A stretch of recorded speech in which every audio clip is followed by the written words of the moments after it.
a lot of the times the box score will get you in the right ballpark of what actually happened, but almost every single play can lie, right? Josh Allen had a game where everything he did was actually the opposite of the way the box score recorded the play. Yeah, right. Like, should have thrown a pick six. Bradley Roby drops the ball. 0 for 1. Incomplete pass. Next play puts it right through J.J. Watt's hands. We're not going to argue about this play. Oh, come on, Sam. We're not going to argue about this play. Puts it through J.J. Watt's hands. That's not even one of his Complete 4 turnover-worthy plays, Sam. Completed pass. Then throws a couple of absolute dimes. Receivers let him down on multiple occasions. Those are good plays. Just they end up recorded as incomplete passes in the box score. I tweeted after this game that Josh Allen is what would happen if Ryan Fitzpatrick, won a free wish from a genie, and his wish was all of the physical tools he never had in his life. That's Josh Allen right now. Just insane YOLO lunacy, but with a cannon for an arm and big-time, athleticism. You end up with Ryan Fitzpatrick. Like, is Josh Allen becoming Jay Cutler Mark II? Yeah. Because that was always Jay Cutler's thing, right? Yeah, so incredible arm, more athleticism than you give him credit for. I can't remember if they won early in his career. Denver? Did they win a little bit? They won a couple. Not enough that was the years where it was the ass end of the Shanahan, Mike right? Shanahan era, where he was winning, but not they were winning they were 500 essentially, right? Which for a team that had been to Super Bowls was now considered Mike Shanahan's lost it. Time to make a change. I think Cutler's best year for us was 2008. And then you bring in McDaniels and the whole thing falls off a cliff. Which was 2009. Yeah. Well, they moved him. They just got rid of him. They were like, we don't want you. I think if we look back at Cutler, though, those early Shanahan years, knowing what we know about what Shanahan's done with that whole system, Shanahan to Kubiak and all that stuff, elevating everybody, maybe Cutler never was really that good. Right. But the story of his career was like... Which, again, would put him in the Josh Allen. Yeah. Maybe. And Watson invites the pressure, which is bad, and then breaks out of it and makes a spectacular play. I mean, that's part of his volatility as a player, right? That's not always going to work, but man, he's one of those only guys that can take blindside pressure, and he's like, Big Ben trying to sack him sometimes, different body type, but man, he's tough to tackle. This was weird though, because this was the game this was the sort of upset that I picked, right? I thought ultimately, which I think was borne out, the Patriots just aren't that good this year. No. As much as their record is impressive, they didn't play anybody. Their record is a cakewalk. You've got, real alarm bells were sounding when you couldn't beat Miami in Week 17, the game that they actually wanted to win. Right. That's a problem. The Derrick Henry thing, he was basically their offense for the majority of this game. But it really came down to what we said. Tennessee made harder work of scoring points than I thought they might. They had to rely on Derrick Henry as opposed to Ryan Tannehill for most of the game. Tannehill did make a couple of clutch throws late on, but ultimately it came down to the fact that the Patriots offense kind of sucks now. I feel confident now saying that Brady is no longer going to reverse this and be the best quarterback in the NFL again after writing him off the first time. So I think ultimately he's, 42 now?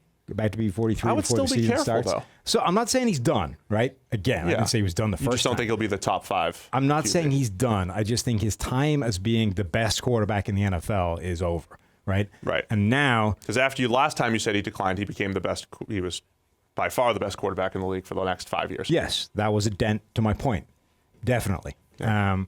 But now I think he's reached the point where he needs help, right? So he can still definitely... And this is kind of like Kansas City, Montana, right? It's not like he sucks. He's still a good quarterback, but he needs a bit more help than he needed before. For sure. So I think now Brady is still a viable quarterback, but you can't surround him with nobodies and expect him to win the way you could before.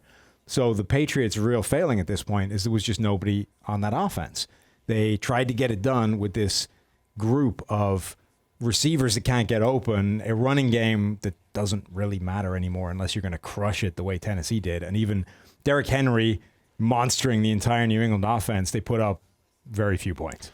Vikings at the New Orleans Saints, 26-20 in overtime. The Vikings win. You didn't think they had any shot. Like you couldn't even put the hat on of NFL analyst and come up with a way that the Vikings were going to win. You just kind of wrote it off. Yeah. And now, wow, do you look silly.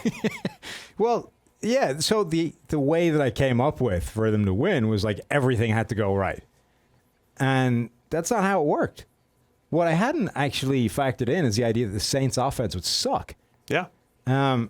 So credit the Vikings because this is a weird game, right? Obviously, this went completely different to how I had anticipated it going. But they did come up with a really good defensive game plan to slow down New Orleans. On the other hand, the Saints did a lot of bad things on offense and didn't take advantage of some gaps that were there. Basically, Taysom Hill was their offense. Like, he accounted for 40% of their yardage, and he played 23 snaps. If they didn't have him on the field, they wouldn't have got anything going. But the Vikings, they were interesting because the game plan they had coming into this game was phenomenal. They really did a great job limiting what the Saints want to do. They, despite being down on bodies, had a great game plan to shut the Saints down. Seattle 17, Philadelphia 9. I don't have as much to say about this game. Somebody, I forget who tweeted out, was like, the Eagles just need the season to end. They just look like the gas tank is on E.